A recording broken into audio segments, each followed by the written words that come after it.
You know, right now it's a great time to be out here, to enjoy my freedom, and still continue to fight for the struggle. Because the struggle is real. You know what I'm saying? It don't end with me or it don't start with me. On October 29th, 2019, James Hutchings was indicted on conspiracy to defraud the United States government, trafficking firearms. Now, this indictment is based on circumstantial evidence from the FBI, ATF, and DEA. James Hutchings was given no bond and held in Washington, D.C. jail for 5 months. On March 26, 2020, James Hutchings was the first D.C. jail inmate released due to the COVID-19 spread in the D.C. jail. There are some D.C. jail inmates who are suing the district that claim the government is not doing enough to keep them safe from the coronavirus. Nathan, what are you learning?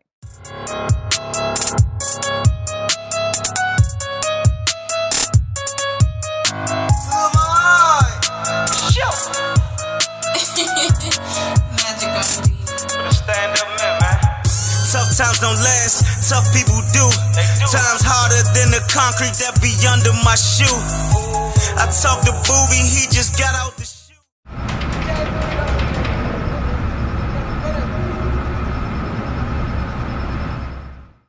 I started following James with my camera to capture his life as he approached his trial, but it turned into a whole lot more than that. I'll start with the first night following James. Tell us what you doing, James. Oh yeah, man. I got some promoters, local promoters out here in Washington D.C. Man, they hired me to put some posters up for the event coming up for October the 10th, 2021. So I'm out here getting them all strapped and ready up. For the ones that got metal poles, I gotta put the zip ties on them so that they we can strap them up instead of the ones with the wood nails.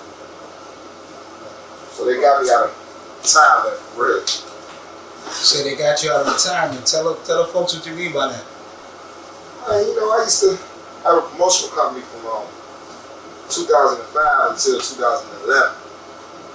Was though I was throwing events, parties and trips and things of that nature. You know, for all those years out here in the DC area and also in other states as well. In the DMV area, but you know, it was called ASAP. We made a good reputation of throwing the best parties in the area and the most unique and the most genuine parties as well, because we know we ain't follow trends, we set trends. And I got kind of good at it, man. Throwing parties and doing promo. And this is one of our techniques that we use that a lot of people follow. They call us the poster boys. Because basically we used to see these core plants, which is called it's called core plants, but it's poster material. We used to see these all around the city with the "We Buy Houses" signs on them, right? So me, my partner at the time, E Boogie, we came up with the concept of, man, we're gonna put some events on them jumps, man. Just flood the city and do what we do. Oh yeah, we had the Hallway House, man. World's first Hallway House. It was established in 2021. I think it was July 1st, 2021. We give honorable men and women honorable men that's come home from incarceration, give them a whole opportunity. We'll talk more about that later. Like James said, we'll talk more about that later. But for now, we headed out to put out posters. Will these motherfuckers ride or die when they get gangsta? We covered the entire DMV from Southeast all the way to Uptown, to PG, Arlington, and Alexandria, putting up posters all night. If you have ever been around James, you know that he is dedicated to his work with a serious passion. Never let you swallow me, no apologies. Your Honor, a general on the first. Respect it. They don't like it, they gonna respect it. Trust that. Trust and believe that. Let's take a look at James at his job as the overnight manager as he walks us through his work facilities. What's up, world? Hey, look, y'all see it, man. You know, all the things that I do got going on all during the day, all during the time, I still got a job. An overnight supervisor here, vegetable and butcher. You know what I'm saying? I started as a driver maybe about 4 months ago, and they put me in the overnight supervisor position. And this is a little bit of the journey that, you know, that your boy on, man. So I'm gonna take y'all around here, show y'all what I do during the day. Well, I would say during the middle of the night, because I get in at midnight. So come on, man, I'll show y'all a little something. You know, this is the area that, you know, that I take care of, to make sure the drivers are all straight and good. You know what I mean? Got my good man James right here.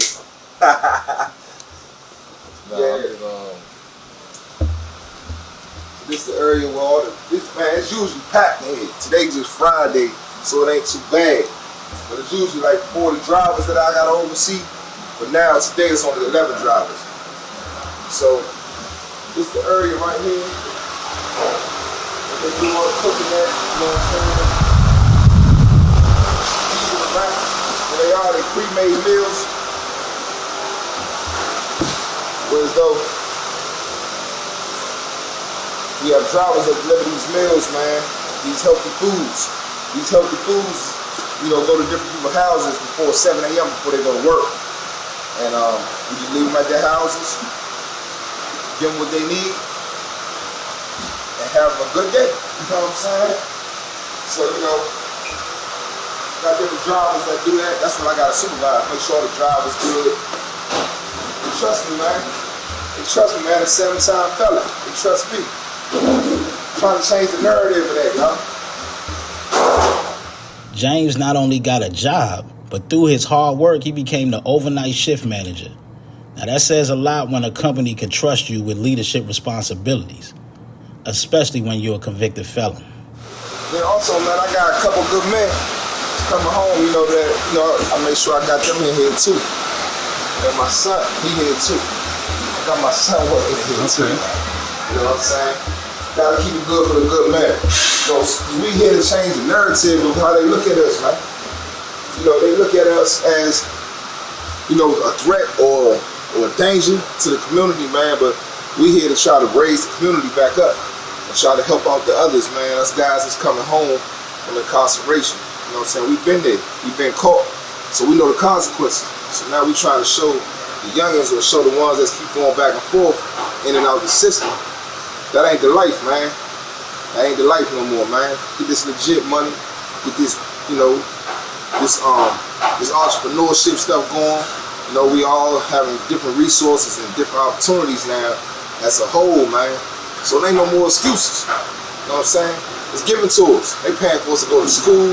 It's all types of different resources they're giving us, black men and us guys that's living under poverty and all that, or just come home from incarceration. Giving us a chance. Gotta take advantage of it, man. That's how it is, man. They take out in the day room, man.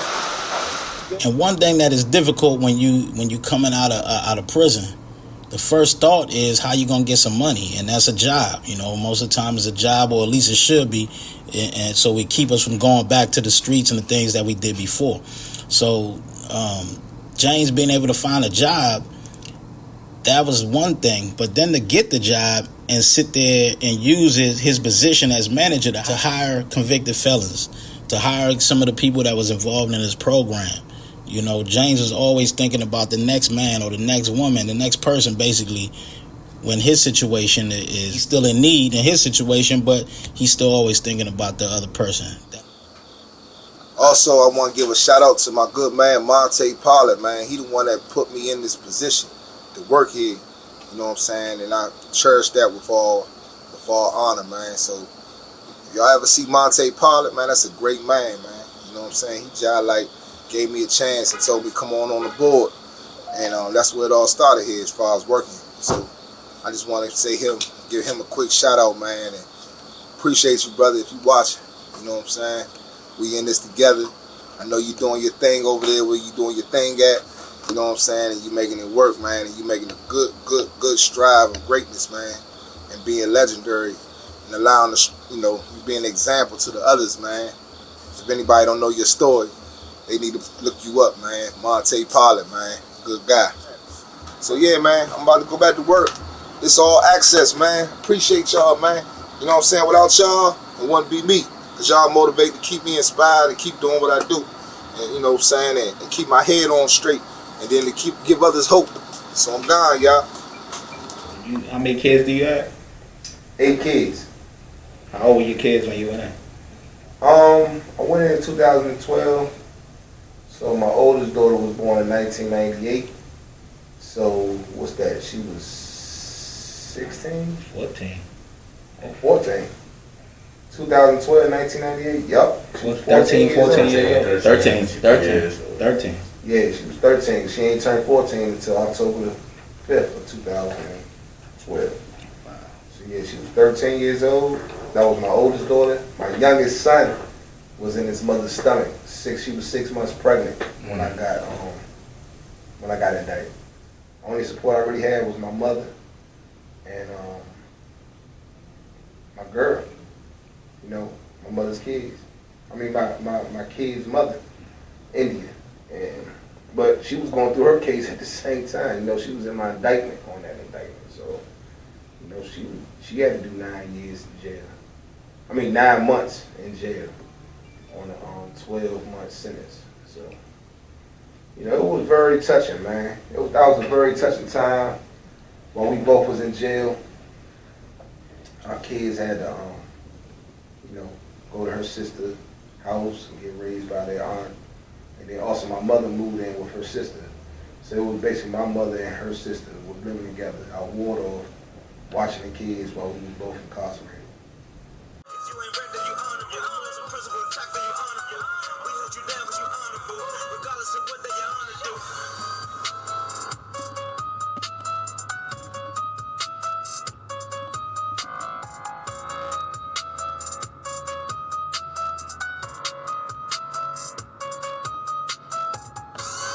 As busy as James' schedule is, he still finds time always to spend with his kids.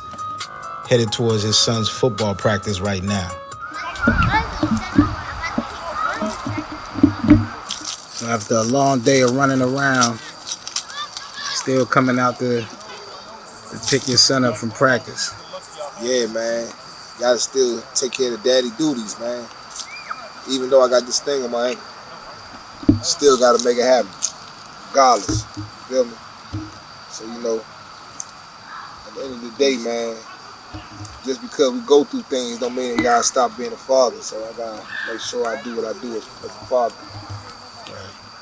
Make sure my kids get a better opportunity, man, or do better than what I did in my past. Make sure they better than me. That's the goal. I don't want them going through none of that bullshit. My man Bono came through, man. Black lives matter, right? Black love matter. Stop the killings, man. There's a lot of killing going on, man. I need to chill out with all that, man. Well, we need to chill out with all that. I ain't gonna say y'all, cause it's our people. So, Our community. You know what I'm saying? That definitely need to come to a stop, man. Senseless killers, man. So my man Sonny Bono came through with his he a designer, man, been a designer in the DC area for the last 17 years. He came and blessed the Hallway House with some t-shirts. You know what I'm saying? So that was a great little outcome on the live at the Hallway House. You know what I'm saying? On the couch, live on the couch at the Hallway House. So yeah, man, it's all love, man. So I appreciate that, Bono, coming through, man. We needed that.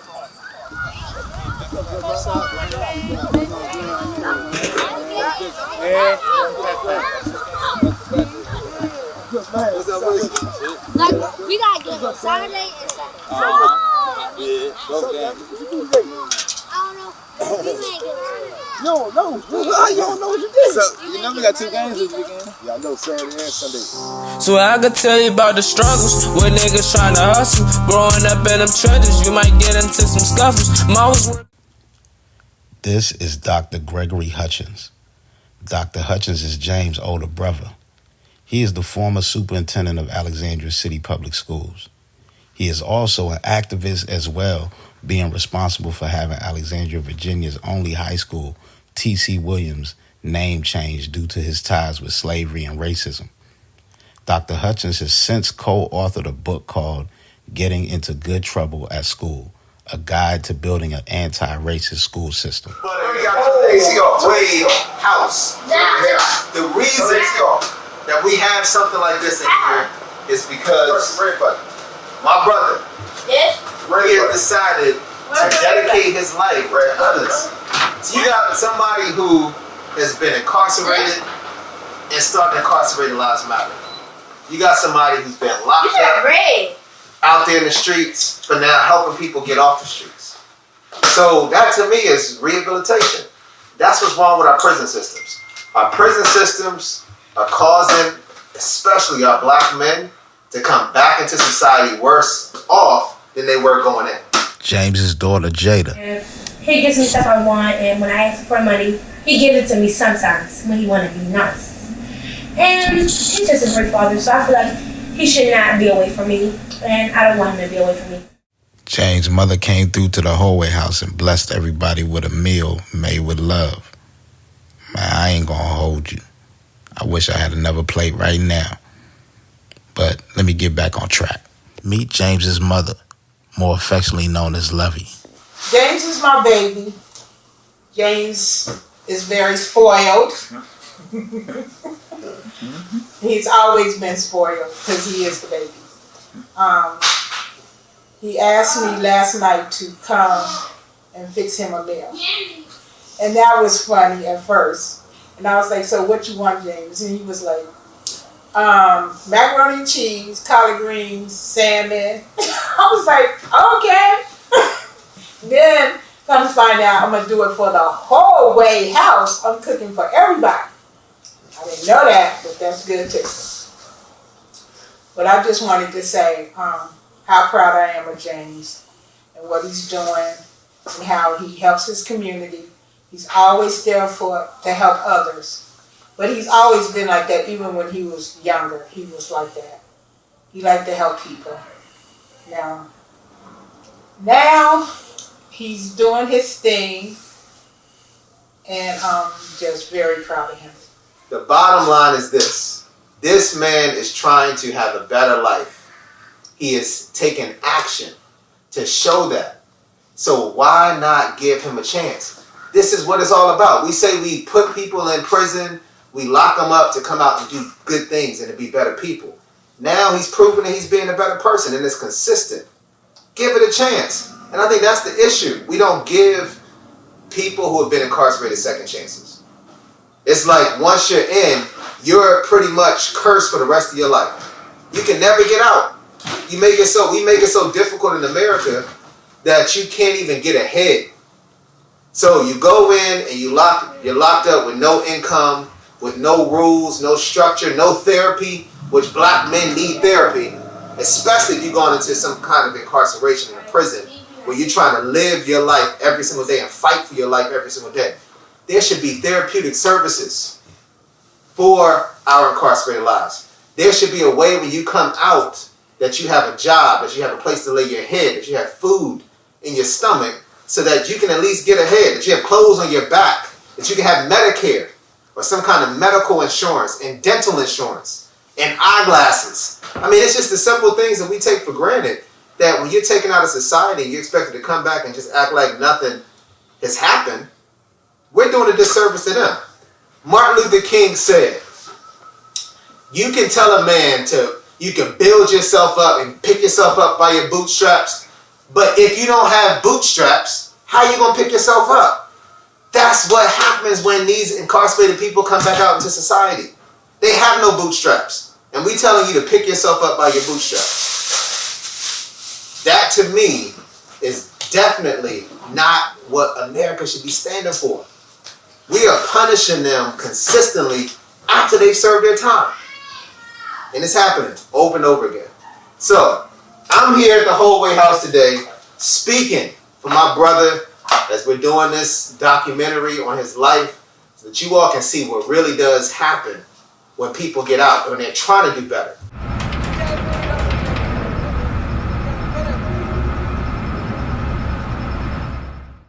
I just opened up the world's first hallway house, which gives guys and women, well, I haven't opened up a woman facility yet. However, though, it gives men a whole opportunity back into society, so they can get themselves on track. Because my goal and ultimate goal is to stop recidivism.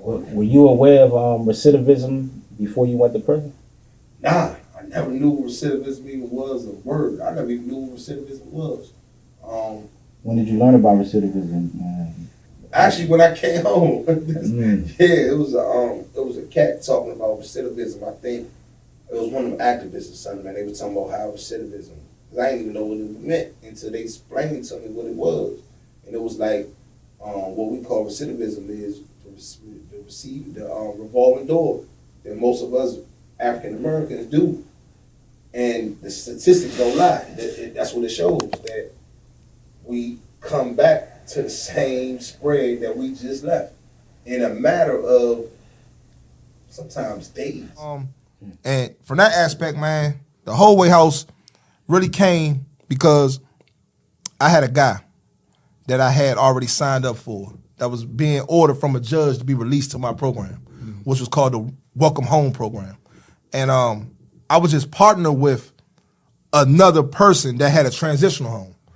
And the guy got granted to come home after doing 23 years straight in prison and had a 50 years to life sentence as a juvenile, right? And he's the first guy that came home to the Incarcerated Males and Females Incorporated program. You know what I'm saying? And a federal judge granted him. So to make a long story short, I had a partner that was going to give me transitional homes for all these guys that's come home. I had a vision. Look, I want to bring these guys and have them housing and pay for their housing.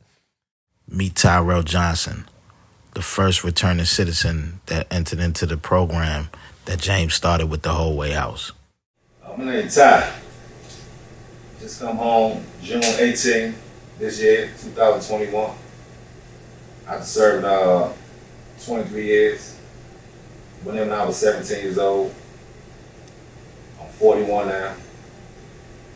Did most of my time in the penitentiary, in the law library, studying law, working on my case, working on others' cases for free. Pretty much did everything I could to try to better myself out there. I never had an interest in studying law. I just felt like my situation brought about that. It's like I just got found guilty. And I recall this guy I didn't know at the time, but he noticed that I wasn't going to court anymore. And he asked me, he said, "What happened, man? They shot you down?" And I said, "Yeah, man, I got found guilty." And he said, "Don't worry about it, I'm gonna help you." And from that point on, we went to law library, he started helping me. And he was showing me things to study, and I just ran with it. Tell us your connection with James. But one day I was talking to my little cousin on the phone, and she told me that she had James on her podcast, right? And she was like, bro said he be helping people and stuff that's incarcerated. You should give him a call. So I had called her mom back, and she called James on the freeway. And he was getting his haircut at the time, right? And he stepped away from getting his haircut. I introduced myself to him. And I told him, what I was back up there for, shared a little bit with him about myself. Plus he knew my other cousin, right? I believe they go way back, right?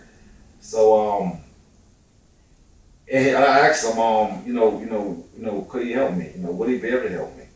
And he said, yeah. He didn't really know me, you know what I'm saying? It's like, yeah, I help you. I appreciate him doing that, because he have to do that. And so when I talked to James, got that good vibe, good dude vibe from him, you know what I'm saying, as well. You know what I'm saying? So as I was speaking to my attorneys about, incarcerated males and females, right? They felt good about it. They felt good about James' vibes. Like, this is the direction we going right here. Yeah. James provided them with an affidavit, a detailed affidavit listing everything that incarcerated males and females was going to provide for me in the event the judge was going to release me. So that's what he did. And everything that he said he was going to do with me, he's been doing it. He lied, not one time. He made this transition so smooth. Housing, 6 months free rent. We went to the Charles County Fair. go-go music was playing. I felt that DC culture. I've been missing it. Community service. We went to the what park is that? We fed the homeless. How that make you feel? Oh, that made me feel good, man, because I didn't really know him, and I felt that he was genuine about helping me. I had support, real support. Jay, it's like a superhero. When you think about Superman, this is my ass. The stuff that James do for the community, not just me. I'm a selfless person. I mean, it's very humbling and inspiring. You know, anybody who looking to better themselves, that's a brother who you pretty much follow. You know, yeah, that's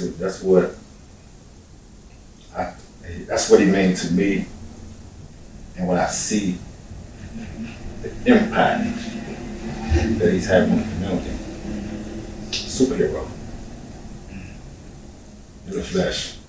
This is Donald Murphy. He was the resident manager of the Holway House. Mr. Murphy also did 35 years straight in prison. It was a pleasure to sit down and have a conversation with him. My name is Donald Murphy, from Washington, D.C.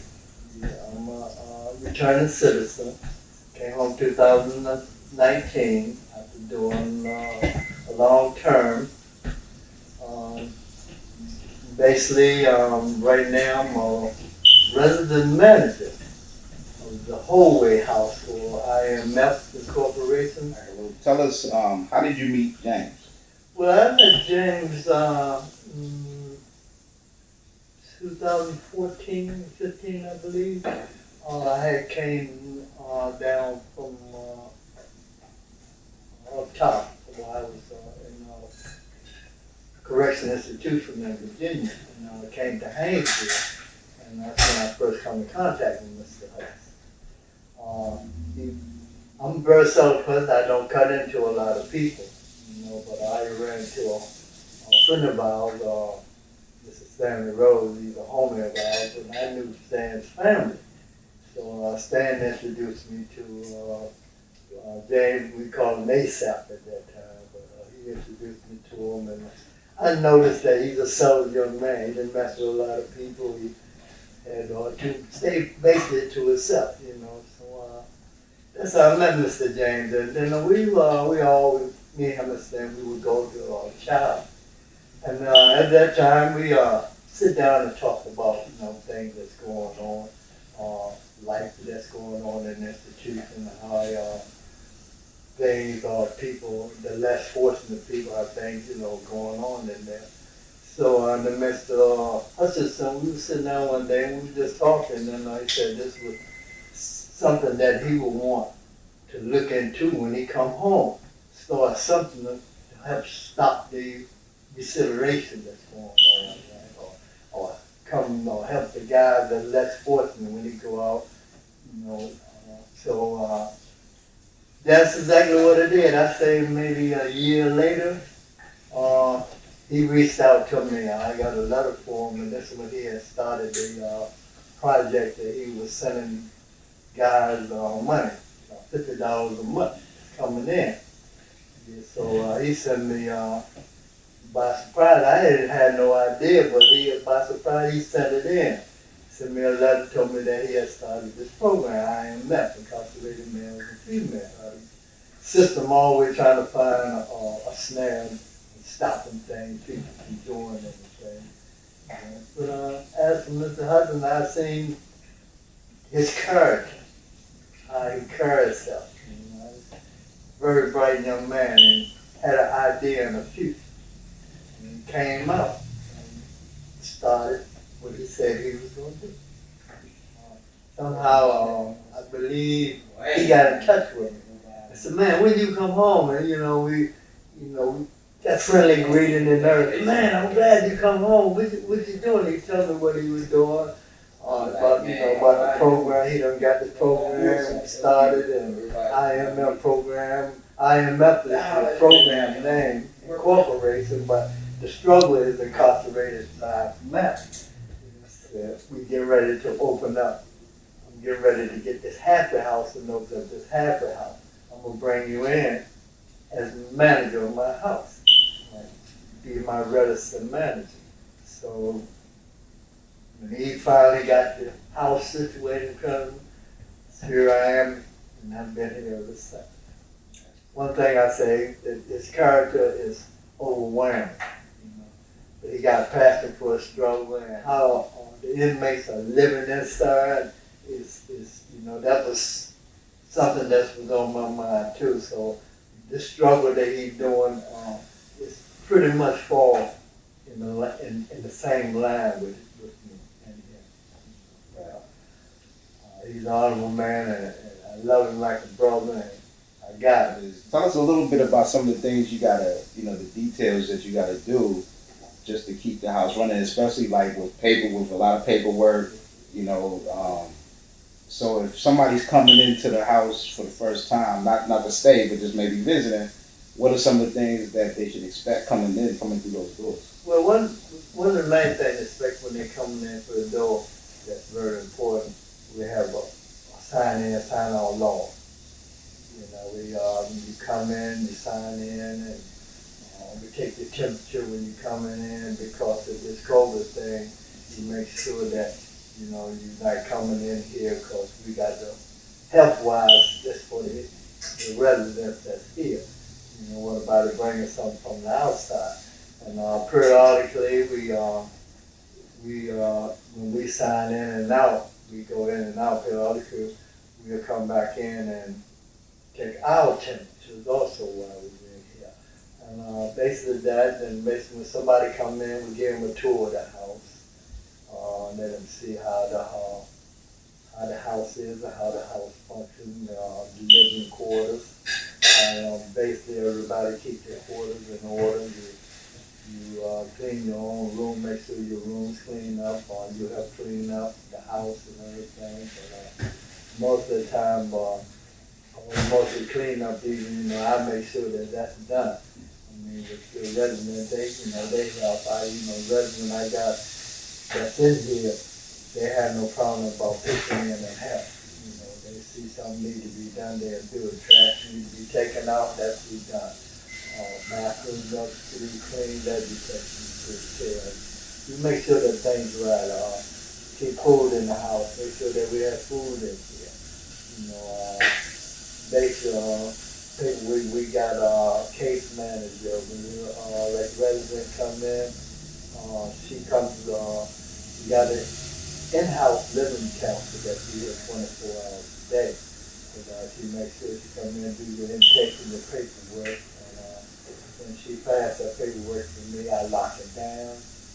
Make sure that if you got any medicine or anything on your own medicine, I lock that up. You're not supposed to have it in the rooms and stuff. We got pretty much the house is run pretty. It's not running like the regular halfway